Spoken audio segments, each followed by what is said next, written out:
세상 읽기, 오늘의 세상 읽기 시작합니다. 안녕하세요. 오늘 저희와 함께 살펴볼 자료는 신장 위구르 자치구 상황에 대한 기사, 백과사전 항목, 그리고 국지정치 논문인데요. 네, 이 자료들을 엮어보니까 신장이라는 한 지역의 내부 상황이 이게 또 어떻게 강대국들의 국제적인 전략 게임, 특히 쐐기 전략과 연결되는지 좀 흥미로운 그림이 그려지더라고요. 그렇죠. 이게 딱 분리된 문제가 아니라 서로 맞물려 돌아가는 그런 측면이 있죠. 네, 맞습니다. 그래서 오늘 저희 탐구의 목표는 바로 이 연결고리를 좀 파헤쳐보는 겁니다. 한번 시작해볼까요? 좋습니다. 네, 보내주신 자료들을 토대로 신장 내부의 그 복잡한 상황하고 또 이게 국제사회, 특히 강대국 간 경쟁 속에서 어떤 의미가 있는지 좀 다각도로 분석해보면 좋겠네요. 네네. 단순히 정도 나열보다는 그 이면의 맥락이나 전략적 함의 같은 걸 짚어보는 데 집중하면 어떨까 싶습니다. 좋습니다. 그럼 먼저 신장 내부 상황부터 한번 들여다보죠. 한겨레 기사를 보면요. 그 한족 인구가 도시 중심으로 계속 유입되면서 기존 위구르족 사회와의 어떤 경제적, 문화적 긴장 이런 게 생길 수 있다. 이런 분석이 있네요. 네, 그렇죠. 아무래도 그런 변화가 생기면 마찰이 있을 수 있겠죠. 그리고 단기적으로는 위구르족이 한족 문화에 동화될 가능성은 낮게 보고 있고요. 맞습니다. 근데 또 동시에 위키백과 자료를 보면 과거에 위구르족이 한자녀 정책 면제 같은 그런 혜택을 받았다는 일부 한족의 시각도 있고요. 그런 인식도 있었군요. 네. 또 2009년, 2013년 조사 때만 해도 민족 관계가 비교적 괜찮았다? 이런 상반된 정보도 같이 나와요. 물론 최근에는 강제 불임 시술 의혹이라든지 인권 침해 논란이 계속 나오는 상황이고요. 그러니까 이렇게 서로 다른 정보들이 막 섞여 있는 것 자체가 이 신장 문제의 복잡성을 보여주는 거죠. 정말 그러네요. 그리고 종교나 문화에 대한 통제 주장, 이것도 꽤 구체적으로 언급되던데요.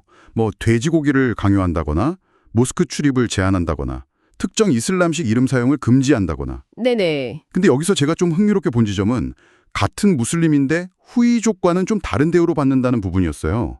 자료에서 그 배경 설명이 혹시 더 있나요? 네. 그 위키백과 설명에 따르면 후이족은 라마단 단식이나 베일 착용, 종교 교육 같은 게 상대적으로 좀 자유롭다고 해요. 아하. 그래서 이걸 두고 중국 정부의 정책이 이슬람 자체를 겨냥했다기보다는 위구르족의 어떤 분리주의 성향, 여기에 더 초점을 맞춘 거 아니냐, 이런 분석에 나오는 거죠. 그렇군요. 분리주의 문제로 보는 시각이군요. 네, 거기에 더해서 곳곳에 검문소가 있고 가구마다 QR코드 부착하고 이런 전방위적인 감시나 또 재교육 수용소 운영에 대한 국제 보고서 내용도 상세히 인용되어 있고요. 그렇다면 이런 복잡한 내부 사정이 국제 무대에서는 어떻게 작용할까요? 마침 보내주신 논문에 나오는 쐐기 전략이라는 개념이 딱 들어맞는 것 같아요. 상대방 동맹 사이에 균열을 만들려는 전략, 이거 맞죠? 정확합니다. 그 티모시 크로포드 교수의 정의를 빌리면 적대적 동맹의 형성을 막거나 이미 존재하는 동맹을 와해시키거나 약화시키려는 국가의 외교적, 군사적, 경제적 노력 이렇게 정리하거든요. 네. 예를 들자면 중국이 미국의 동맹국들하고 개별적으로 경제관계를 막 강화하면서 미국으로부터 좀 멀어지게 만들려는 시도, 이런 걸 생각해 볼 수 있겠죠.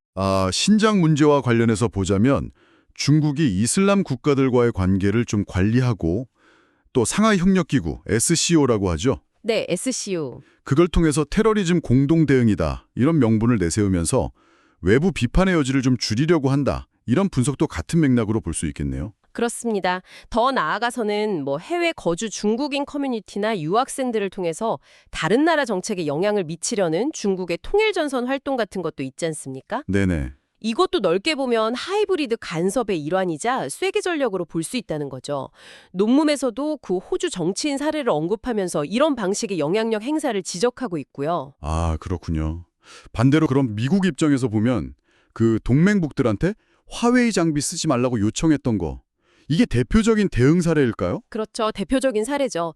중국의 영향력을 차단하려는 시도였는데 근데 그때 보면 호주나 일본은 좀 적극적이었지만 한국이나 필리핀 같은 경우는 좀 주저했잖아요. 맞아요. 반응이 좀 엇갈렸죠? 네, 이런 걸 보면 쐐기 전략에 맞서서 동맹을 꽉 묶어두려는 일종의 구속 전략이라고 할 수 있는데 이게 항상 성공하는 건 아니다라는 걸 보여주는 거죠. 그렇네요. 그리고 쐐기 전략이 꼭 의도대로만 작동하지 않는다는 예는 또 있습니다. 그 센카쿠 중국명 자오이다오 분쟁 때 중국이 굉장히 강경하게 나갔잖아요. 네, 기억납니다. 근데 그게 오히려 미일 동맹을 더 강화시키는 역타격, 그러니까 의도와 정반대의 결과를 낳기도 했죠. 아하, 오히려 역효과가. 네.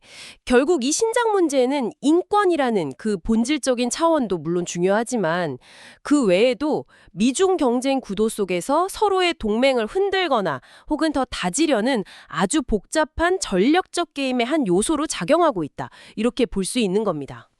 정리해보면 정말 신장 문제가 단순히 한 지역 이슈가 아니네요. 역사, 민족, 종교, 인권, 그리고 강대국들의 그런 치열한 전력 경쟁까지 다 얽혀있는 다층적인 문제네요. 오늘 자료들 덕분에 그 복잡한 면면을 함께 들여다볼 수 있었습니다. 네, 특히 쐐기 전략이나 또 그에 맞서는 구속 전략 같은 개념들은 오늘날 국제관계, 특히 미중 관계를 분석하는 데 상당히 유용한 틀을 제공해 주는 것 같아요. 맞아요. 그냥 표면적인 사건만 볼 게 아니라 이런 어떤 구조적인 역학관계를 이해하는 게 중요하죠. 그럼 마지막으로 이런 질문을 한번 던져보면서 마무리하면 어떨까 합니다.